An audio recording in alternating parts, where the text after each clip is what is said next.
amigos, bienvenidos a esta nueva emisión de Sin Filtros. Hoy vamos a tocar un tema que tiene a muchísimos alterados. ¿Por qué? Porque Alex Saab se presentó como un acusado nuevamente por parte de la Fiscalía del Distrito Sur en Miami, nada menos y nada más que por delitos que tienen que ver con lavado de dinero y con una serie de detalles que están inscritos dentro de un nuevo expediente que ha presentado la Fiscalía del Distrito.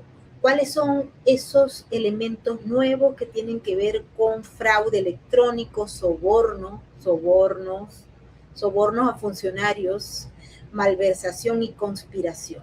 Es una nueva acusación que parece extenderse, porque recuerden que la primera, que tenía 8 cargos, luego se redujo a 1 a raíz de los acuerdos con Cabo Verde para proceder con la extradición, cuando Alex Saab era presentado por el régimen como un ciudadano venezolano que además tenía pasaporte diplomático, un pasaporte originalmente de venezolano, y por supuesto que cumplía una misión diplomática y que por ende gozaba de una serie de privilegios.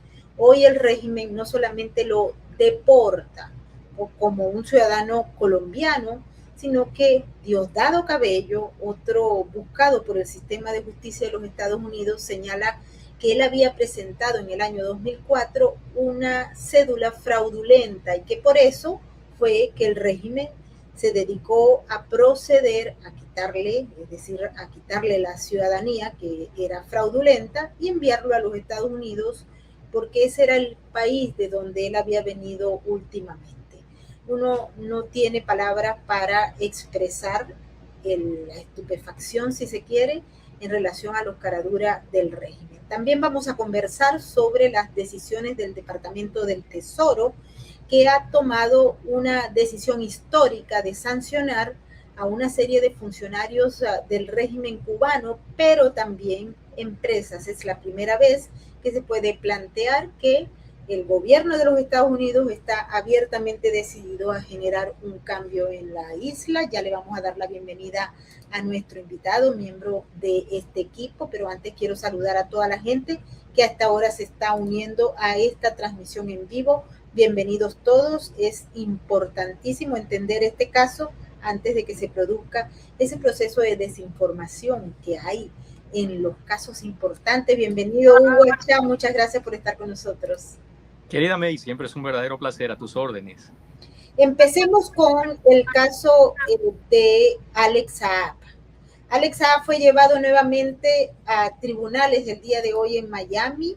Se le acusa de cargos importantes que le pueden llevar a pasar una parte, vamos a decir que 2 o 3 décadas de su vida preso, salvo que haga un acuerdo de cooperación. ¿Cuáles son los cargos, Hugo? Conspiración para lavar dinero, fraude electrónico, soborno, malversación de fondos públicos venezolanos, ocultar y disfrazar el origen, ubicación y propiedad y control de fondos. Se le vincula adicionalmente al tema de los 350 millones de dólares, el subsidio y el manejo de los fondos para la compra de productos de alimentos en Venezuela, y anteriormente, dicho sea de paso, se le había señalado de ser el que prácticamente blanqueaba los fondos para construir viviendas para los pobres. Esa era la antigua acusación que Biden perdonó, y estuvo representado por 2 abogados que ya conocíamos porque lo habían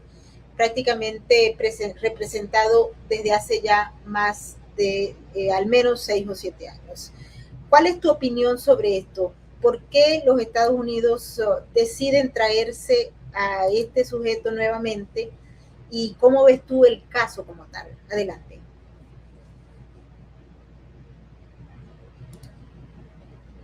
Mi opinión, de la cual me hago cargo y absolutamente responsable, creo que no debemos dejar que el árbol nos tape el bosque.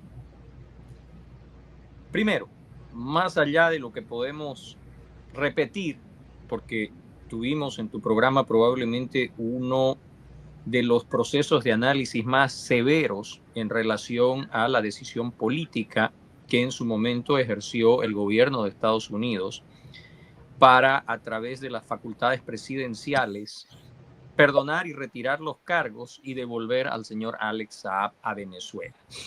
Está claro de que eso fue un garrafal error. Está claro de que no tuvo ninguna de las, entre comillas, ventajas que esa decisión debería haberle aportado a la justicia norteamericana. ¿Debemos creer que de golpe le creció una conciencia al Ministerio Público del régimen?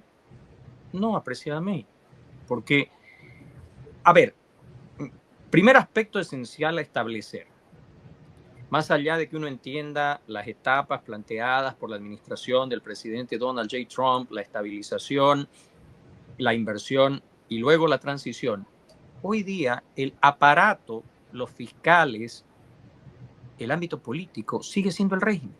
Delcy Rodríguez sigue siendo, como lo dice el congresista Carlos Jiménez, una delincuente. Lo mismo dice el senador republicano Rick Scott. Lo mismo, por cierto, en varias oportunidades ha dicho el ahora secretario de Estado, Marco Rubio. O sea, no podemos creer que de golpe se dieron cuenta de esto en el mismo individuo al que hasta antes del 3 de enero nos decían que era el apóstol de la alimentación de los pobres y la provisión de sus viviendas. ¿Tú recuerdas eso, verdad? Claro. Entonces, vamos al fondo. Cuando tú lavas dinero usando la estructura del Estado, el primer elemento básico, introducción al derecho en cualquier facultad de nuestra América.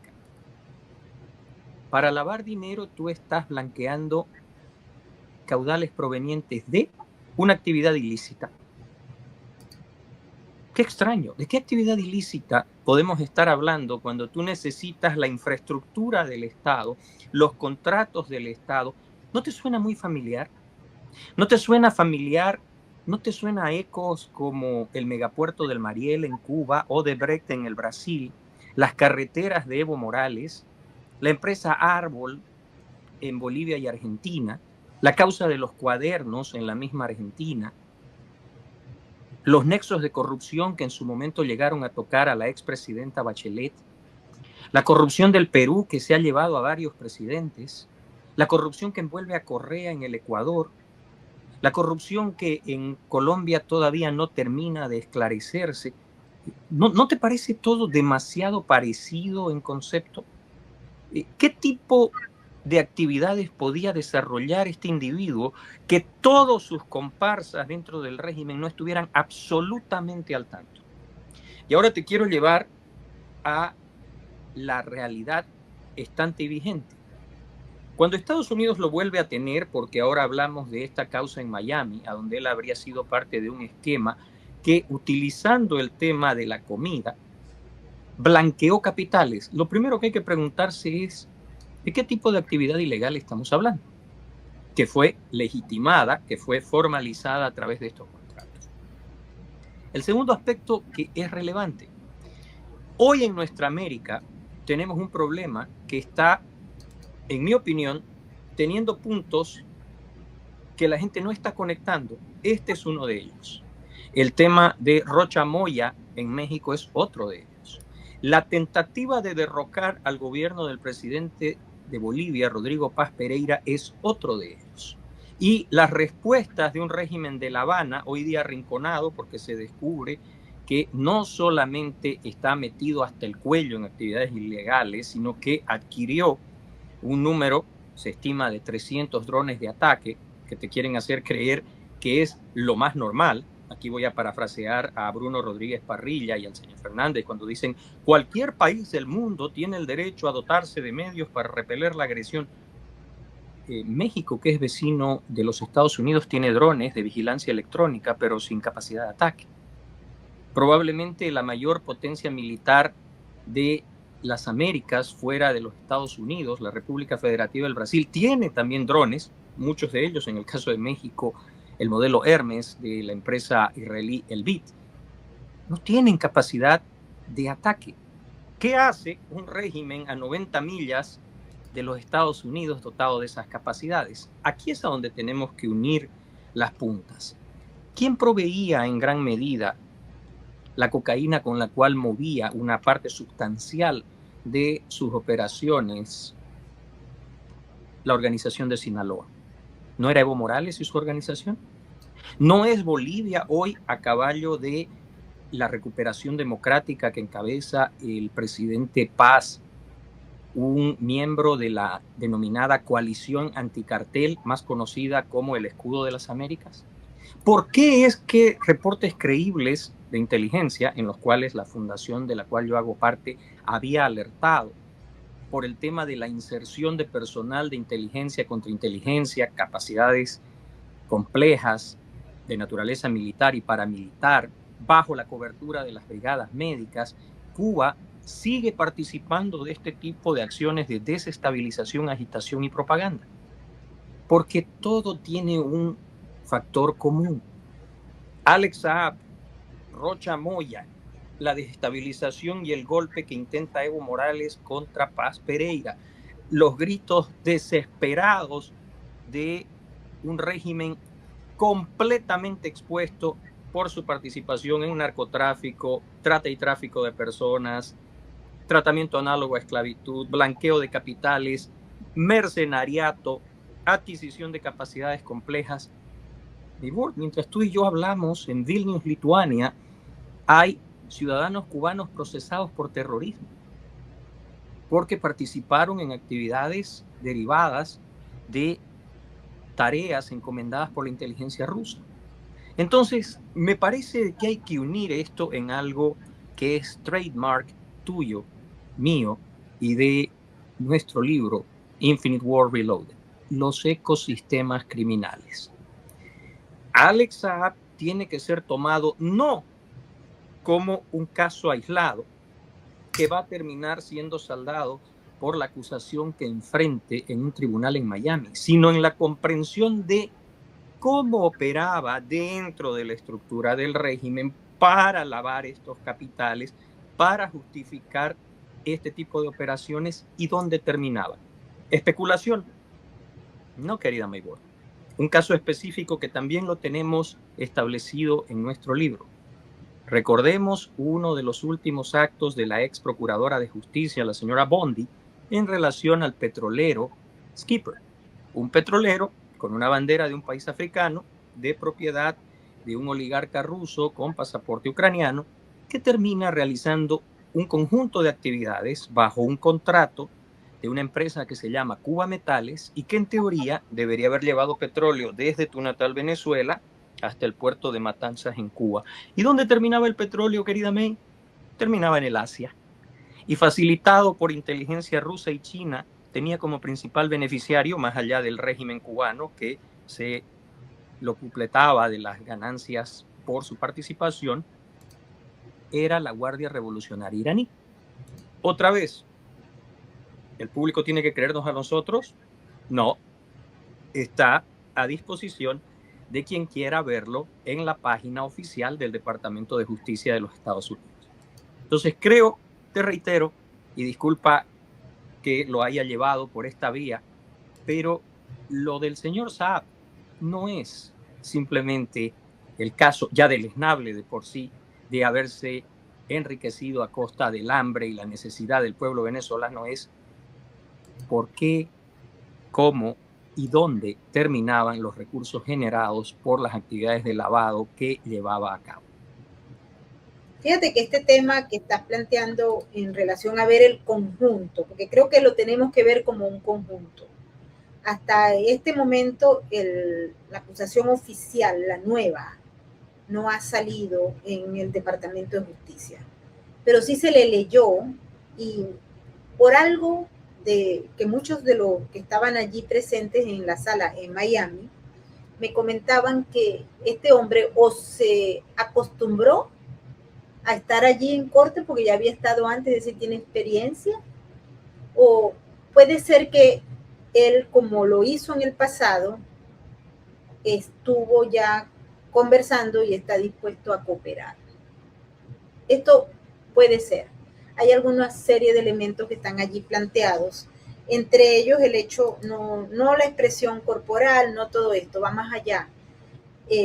Por lo general, cuando hay un caso de esta naturaleza, Hugo, el gobierno, inmediatamente que estos sujetos son aprendidos, y en este caso fue extrañamente deportado, porque como dijimos en nuestra introducción, ahora no es venezolano, ni es diplomático, ni está secuestrado, sino que es un colombiano que estaba siendo buscado por delitos en Estados Unidos y ellos lo enviaron porque además había hecho fraude para obtener una especie de cédula venezolana que apareció raramente mal, dañada. Y con esto, Diosdado Cabello, que es un personaje que ya conocemos muy bien los venezolanos, se quiere deslindar de lo que viene y salvar su pellejo, que a todas cuentas pues es lo que está haciendo cada uno de los miembros de este ecosistema criminal. Pero si lo vemos así, estaríamos observando cómo se derrumba una parte del régimen, una facción del régimen, y es entregada por el otro grupo, pero a la vez queda en evidencia, uno, el ecosistema como tal; dos, la penetración en el Estado; tres, alguna serie de elementos que también han sido pasados por alto, Hugo, y ahí quiero que hagas énfasis porque este es un tema de lavado de dinero proveniente del Estado venezolano. Había mucha gente que había advertido que era también del narcotráfico. Nosotros dijimos no, él no aparece dentro de la lista de los que están acusados de narcotráfico, pero sí conoce cómo se mueve el dinero. Por eso te pregunto, ¿tú crees que este sea un paso más del gobierno de los Estados Unidos de fragmentar la corporación criminal, tratando de generar una nueva dinámica que rompa ese equilibrio que ellos son capaces de volver a retener porque el régimen es resiliente, o no? Poco ortodoxo. En este libro, tú, el doctor David Elliott Spencer y tu servidor planteamos una hipótesis de respuesta a este modelo, al ecosistema criminal. Y planteamos de que el Estado solo puede ser efectivo para combatir ese ecosistema criminal si, primero, utiliza todas las herramientas a su alcance. Vale decir, no se puede tratar esto como un hecho meramente penal, criminal, restringido a los tribunales. Porque lo que hacía el señor Saab, y tú lo dijiste muy bien, en el ámbito de lo estrictamente legal, tú puedes decir, él no participaba en narcotráfico, correcto. Pero los capitales que se blanqueaban, ¿venían del narcotráfico? Las obras que se hicieron con una empresa que en algún momento se demostró, tú lo demostraste en algún momento también, como Odebrecht, estaba financieramente quebrada, ¿blanquearon dinero proveniente de una actividad como el narcotráfico? ¿Se utilizó en algún momento el Banco Nacional de Desarrollo del Brasil, equivalente al Exim Bank en los Estados Unidos, como una forma de justificar inversiones? ¿Recuerdas aquella ocasión? Estábamos tú y yo juntos cuando estaba al lado mío en la testera el entonces secretario de la Organización de Estados Americanos y yo esgrimí un expediente que todavía está aquí en mi escritorio de un programa denominado Bolivia Cambia, Evo Cumple, que demostró que dinero que en realidad nunca efectivamente salió de las arcas del Estado venezolano y sin embargo terminó asentado como una deuda soberana, le sirvió a organizaciones delictivas en Bolivia, en Argentina, en la propia Venezuela para blanquear dineros del narco. Entonces, querida May, la primera respuesta contenida en el libro es: tienen que usarse todos los medios al alcance. Quiere decir que el señor Saab, si colabora, no debe colaborar simple y sencillamente para el resarcimiento del daño, sino para la obtención de la información e inteligencia necesaria para saber cómo siguen operando estos ciclos. Porque estos ciclos hoy en Venezuela están operando. Porque el régimen hoy en Venezuela está en el poder. Porque la capacidad de oversight que tiene los Estados Unidos todavía es limitada. Y no estoy diciendo nada que debería ofender a nadie, lo sabes perfectamente. Mencionaste a Diosdado, ¿qué dijo? Mencioné a dos congresistas de los Estados Unidos, el señor Carlos Jiménez de la Cámara de Representantes, y el senador Rick Scott. ¿Qué tienen en común ambos? ¿A quién dijeron que se debería obtener en extradición inmediatamente después, querida Maybord? A un señor de nombre Diosdado Cabello. ¿Por qué razón? La segunda de las recomendaciones del libro. Ningún país, ni siquiera los Estados Unidos, el más poderoso del orbe, puede enfrentar a este ecosistema solo. Porque el señor Saab no operaba exclusivamente en Venezuela y las operaciones que realizaba no beneficiaban exclusivamente a actores venezolanos. May, tú nos puedes dar una clase magistral sobre la vinculación del señor Alex Saab con la Guardia Revolucionaria, con organizaciones terroristas, con organizaciones criminales europeas, con organizaciones criminales de otros países del hemisferio occidental, con una serie de articulaciones, conglomerados y estructuras dentro de los Estados Unidos. Entonces debe haber esta cooperación que permita a los Estados Unidos usar estos elementos. Porque te vuelvo a repetir, parece un exceso, no lo es. Rocha Moya, Alex Saab, Diosdado Cabello, Evo Morales, Cristina Fernández de Kirchner, Luis Ignacio Lula da Silva son síntomas de un mismo ecosistema. Híbrido en su naturaleza, criminal en su base logística y financiera, social en su manera de ejercicio de presión y generación de violencia, y armado cuando así ha sido necesario para eliminar a sus adversarios o enemigos. Y con un centro de comando identificable en este hemisferio, en La Habana. Entonces, creo que si entendemos eso, todo lo demás nos va a ser más sencillo. No solamente es que yo quisiera que hiciéramos hincapié en algo que es un elemento clave.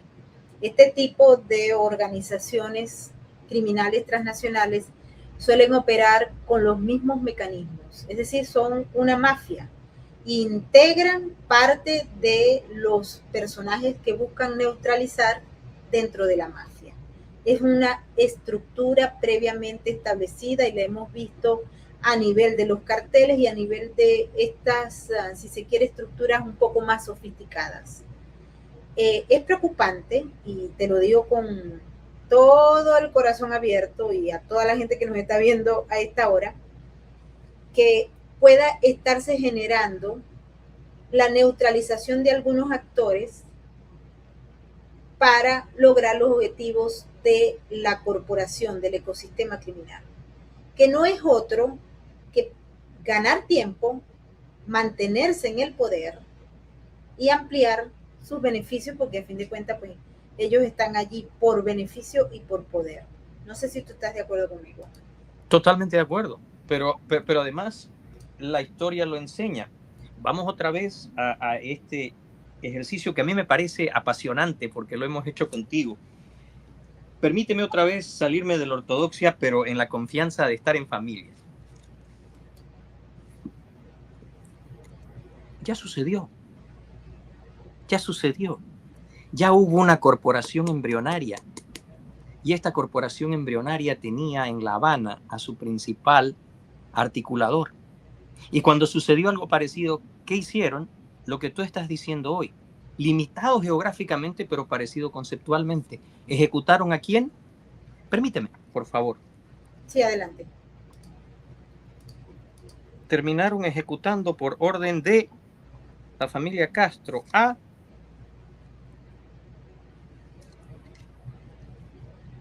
este señor, al general Ochoa. ¿Por orden de quién? De este señor, el señor Fidel Castro, por si hay algún tipo de contraluz. Hoy, descartar a ciertos actores, a alguien que deja de ser el apóstol de los pobres, un digno ciudadano venezolano, un diplomático. ¿Tú te acuerdas cuando inclusive se debatió de una forma objetiva, seria, serena, si las credenciales diplomáticas del señor Saab deberían ser tomadas en cuenta? ¿No es increíblemente irónico que ahora todo eso se lo tiren por agua abajo con una mera cédula, apreciadamente? Y ya que estamos, volvió a suceder. ¿Tú recuerdas esto? Claro. ¿Recuerdas los cargos contra un señor que se llama Raúl Castro? ¿Recuerdas los testigos protegidos que terminaron no llegando porque se pensó que se iba a dar una transición en Cuba y se terminó en una tragedia que tuvo, entre otros componentes, el derribo de las avionetas de Hermanos al Rescate? Qué ironía, hoy se construye una acusación en contra de Raúl Castro. Y finalmente, porque está en el primer libro, donde tuve el privilegio de ser coautor contigo, apreciada mi board, porque en este libro también hablamos de otra operación que se llamó la Operación Cassandra, a donde el ecosistema fue tan fuerte que logró persuadir a la administración del gobierno de los Estados Unidos que era necesario, imprescindible, sacrificar el proceso de investigación de la Agencia Antinarcóticos norteamericana, que había demostrado, ahí está el sitio de la publicación Político, no creo que nadie pueda acusarla de ser extrema o de derecha, donde se demuestra de que se prefirió sacrificar las pruebas que demostraban que desde Bolivia, a través de Venezuela y con la participación de las organizaciones terroristas de Hezbollah y Hamas, se llevaba, coordinado por los servicios de inteligencia iraní, cocaína a través de una serie de operaciones. ¿Para qué? Para lograr un acuerdo nuclear. Qué ironía hoy, a la luz del conflicto en Irán y el estrecho de Hormuz, que nos tengamos que acordar que nos dijeron que había que sacrificar eso porque ese acuerdo, tú recuerdas ese acuerdo, que después terminó desnudado por el primer ministro de Israel, el señor Netanyahu. Aquí no estamos hablando de simpatías políticas, pero recordarás aquella ya hoy famosa conferencia de prensa cuando empezó a proyectar la evidencia que demostraba que Irán había violado todos los aspectos y alcances de ese acuerdo. Entonces, el sacrificio de peones, el descarte de figuras, la reconfiguración de escenarios, el ganado de tiempos, es parte de estos ecosistemas que hoy muy pragmáticamente le apuestan al desgaste de la administración, a la llegada de un midterm que encuentre al Ejecutivo debilitado, a la reconfiguración de actores políticos que no tienen ningún empacho en irse a La Habana a decirte que Cuba no representa ningún tipo de amenaza. Congresistas de los Estados Unidos, apreciada mi board. Entonces, no creo que debería extrañarnos, querida mi board. Creo que es parte de un esquema que hemos tenido el privilegio de poder analizar, documentar, demostrar, pero que tiene predecesores. Y cierro con este libro que nos dice claramente que toda esta metodología no es nueva. Lo que ha cambiado es cómo se implementa, la agilidad con la que actúa, la integración que ha alcanzado, la resiliencia que ha desarrollado y la eficacia, no solo la eficiencia, que ha aprendido para poder evitar consecuencias, actuar corporativamente. Y vuelvo a repetirlo porque va al punto de tu pregunta: descartar sin ningún tipo de miramiento a cualquier factor que le deja de ser útil. Que le deja de ser útil, porque esto además, escuchen, a todos los que nos están atendiendo y acompañando en esta transmisión en vivo, los invito también para que vayan y voten en nuestra encuesta en nuestro canal de YouTube de Sin Filtros Geopolítica. ¿Por qué? Porque no queremos, y muchos aquí nos están preguntando justamente eso, pero no queremos que se sorprendan porque ustedes están aquí en este canal porque no les gusta el humo, porque quieren lograr entender el proceso tal cual va. Entonces, no quiero que se vayan a sorprender si ven algunos actores neutralizados en este proceso y otros sacrificados, porque estamos frente a una especie de simbiosis en el que el régimen, con toda su estructura y todas sus patitas transnacionales, están haciendo lo posible para mantenerse tal cual por los próximos 2 años y medio o 3 años.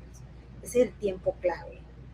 Pero también Cuba está en lo mismo, muy a pesar de que tal vez tengan, no sé si decimos, hubo más capacidades híbridas, menos mecanismos de fondos y recursos de atracción, pero definitivamente está pasando algo en Cuba y en Venezuela, pero también en Bolivia y también en Ecuador y también en Argentina y mucho más en México. Y si no, vean el comportamiento de los principales actores del gobierno, muchos dicen régimen, digo gobierno en este caso, y del partido Morena.